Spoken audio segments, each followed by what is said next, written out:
Assalamualaikum warahmatullahi wabarakatuh. Bismillahirrahmanirrahim. Ma'asyiral muslimin rahimakumullah.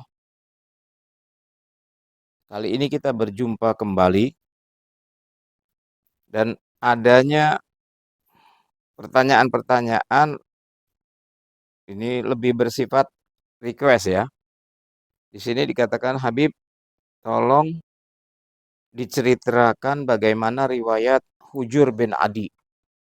Hujur bin Adi ini seorang sahabat Nabi yang sangat setia kepada keluarga Rasulullah SAW dan beberapa waktu yang lalu sempat viral ya, jenazahnya digali tapi masih utuh.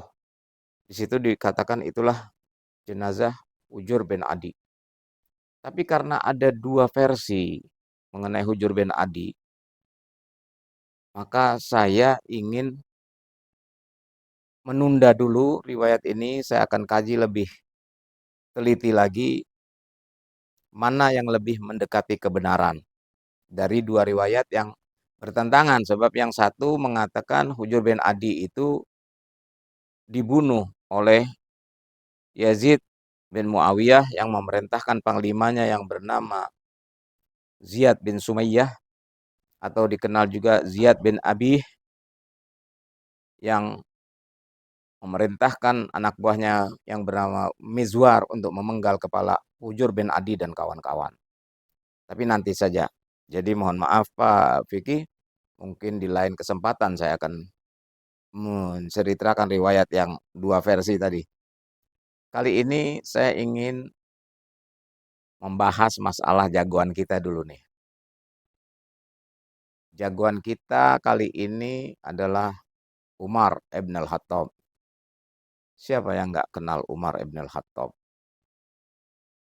Umar ibn al-Khattab ketika belum Islam, gangguannya terhadap Islam sangat keras. Luar biasa, dia ngeganggu Islam luar biasa.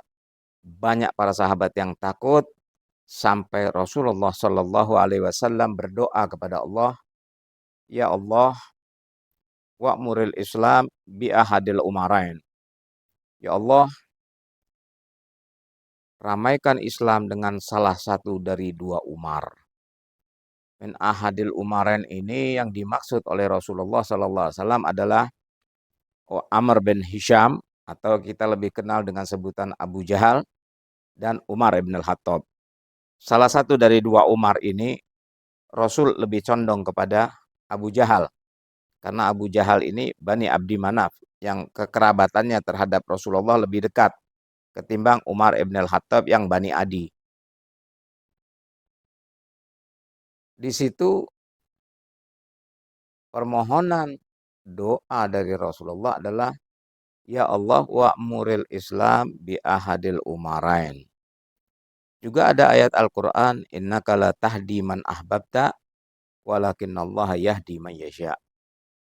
Ayat ini jelas menunjukkan bahwa Muhammad, engkau tidak bisa memberikan hidayah kepada orang yang lebih engkau cintai. Tapi hidayah itu adalah kehendak Allah. Jadi di situ jelas ayat tadi ada pilihan ya. Innaka la tahdi man ahbabta. Engkau tidak bisa memberikan hidayah kepada orang yang lebih engkau cintai. Saya menganggap riwayat ini adalah berkenaan dengan doa Rasulullah Shallallahu Alaihi Wasallam, di mana Rasulullah memohon kepada Allah, ya Allah, makmurkan Islam dengan salah satu dari dua Umar. Dan kecondongan Rasulullah kepada Abu Jahal diingatkan oleh Allah Subhanahu wa taala dengan mengatakan innaka la tahdi man ahbabta. Kau tidak bisa memberikan hidayah kepada orang yang lebih engkau cintai. Walakinallah yahdi man yasha, tapi Allah menghendaki memberikan hidayah kepada orang yang dikehendaki. Cuma banyak orang yang karena sejarah ini ya, Bani Umayyah berkuasa panjang sekali dan dia memusuhi keluarga Rasulullah, maka seolah-olah ayat tadi berkenaan dengan Abu Talib. Innaka la tahdi man ahbabta walakinallahu yahdi man yasha, seolah-olah berkenaan dengan Abu Talib, padahal itu berkenaan dengan dua Umar tadi. Ma'asyiral muslimin rahimakumullah. Ketika itu Umar ibn al-Khattab berjanji akan menghabisi umat Islam dengan cara membunuh Rasulullah Shallallahu Alaihi Wasallam dengan menyanggul pedang, melarikan kudanya dengan kencang. Dia ingin menyerbu rumah Rasulullah dan ingin membunuh Rasulullah Shallallahu Alaihi Wasallam. Subhanallah, di tengah jalan dia bertemu dengan seseorang yang bertanya, hendak kemana kau Umar? Aku akan memenggal Muhammad supaya tidak ada lagi rintangan ini, supaya dia tidak bisa lagi mengajarkan Islam.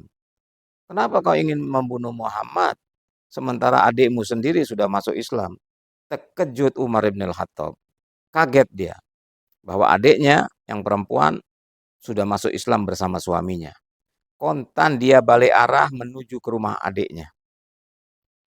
Di sana dia lihat adiknya sedang mengaji Al-Quran. Dan dia coba mau ambil itu Al-Quran sama adiknya tidak dikasih. Yang dia heran, adiknya tidak takut sama sekali dengan dia. Bahkan suaminya sampai dipukulnya sama dia sampai terjatuh. Suaminya namanya Zaid. Zaid bin Sa'id itu dipukul sampai terjatuh. Dan adiknya dia yang perempuan melindungi suaminya. Ditampar mukanya sampai berdarah. Tetap dia tidak lepas Al-Quran. Dia bilang kamu tidak boleh pegang Al-Quran karena kamu tidak suci. Umar kesal, dia pukul dua-dua, dia ambil Al-Quran, lalu dia baca. Di sini ma'asyiral muslimin rahimakumullah, datangnya hidayah di luar dugaan manusia. Dia yang punya niat tadinya membunuh Rasulullah, begitu dia baca, karena dia memang orang yang sangat cerdas. Umar ini termasuk orang yang cekatan ya, taktislah berpikirnya. Dia baca Al-Quran, apa yang dia baca? Ternyata surat Toha. Toha ma anzalna alaikal qur'ana litasqa illa tadhkiratan liman yahsya tanzilan mimman khalaqal arda was samawatil ula ar-rahman alal arsyistawa lahu ma fis samawati wa ma fil ardi wa ma bainahuma wa ma tahtas tsara. Begitu dia baca ayat ini, akalnya yang cerdas mengatakan ini tidak mungkin kalimat-kalimat yang keluar dari mulut manusia. Kenapa? Karena sampai pada saat dia mengatakan wama bainahuma wama tahta tsara, dia bingung sekali apa tidak mungkin Muhammad tahu ada kehidupan wama bainahuma wama tahta tsara. Bergetar di situ dia. Ternyata ini bukan perkataan ahli sihir, bukan perkataan dukun kata dia. Tapi ini perkataan daripada seseorang yang diberikan wahyu. Maka dengan gemetar dia memacu kudanya ke tempat Rasulullah Sallallahu Alaihi Wasallam dan dia memang suaranya keras. Maka ketika dia Muhammad, Muhammad, dia panggil Muhammad, Muhammad, sahabat gemetar semua di dalam. Lalu Nabi mengatakan apa? Biarkan saya membuka pintu karena ini Umar. Begitu dibuka pintunya, Rasulullah pegang lehernya Umar, diangkat badannya. Sampai Umar terkejut setengah mati. Dia tidak menyangka bahwa Rasulullah fisiknya demikian sempurna dan kekuatan tenaganya luar biasa. Diangkat badan Umar sampai ke atas. Rasulullah mengatakan, tidak mau berhentikah engkau wahai Umar? Umar langsung mengatakan, ya Rasulullah, asyhadu an la ilaha illallah wa annaka la rasuluh. Aku bersumpah, tidak ada Tuhan selain Allah dan engkau adalah nabinya. Maka para sahabat bertakbir ketika Umar masuk.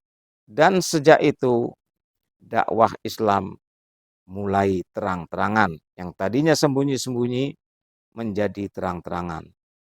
Bahkan ada satu mitos dikatakan bahwa kalau Umar ibn al-Khattab masuk ke satu lorong, setan nggak berani masuk di lorong yang sama. Tapi itu adalah mitos. Kenapa saya katakan mitos? Karena dalam kritik studi Islam, itu hal-hal yang tidak masuk akal, cepat sekali dapat tanggapan dari kritik studi Islam tadi. Kenapa saya katakan itu mitos? Karena Allah Subhanahu wa taala di dalam Al-Qur'an mengatakan apa? Innahu yarakum huwa wa qabiluhu min haitsu la tarawnahum. Sesungguhnya jin itu dan kelompoknya melihat kamu dari satu tempat yang kamu tidak bisa melihat dia. Jadi bagaimana bisa diceritakan kalau Umar lewat gang sini jin nggak berani lewat? Emang jin bisa kelihatan. Nah, itulah kegunaan daripada kritik studi Islam.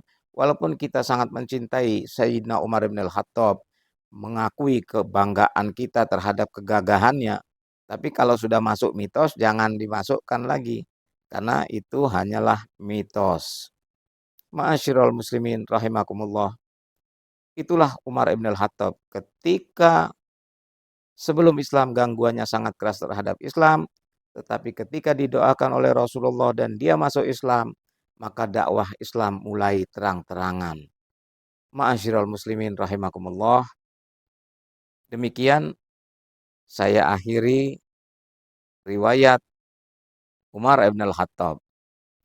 Lain kali insya Allah saya akan menyambung dengan beberapa riwayat para sahabat-sahabat yang dikutip dalam satu kitab yang namanya Ar-Rijal Haular Rasul, atau orang-orang di sekitar Rasulullah Sallallahu Alaihi Wasallam.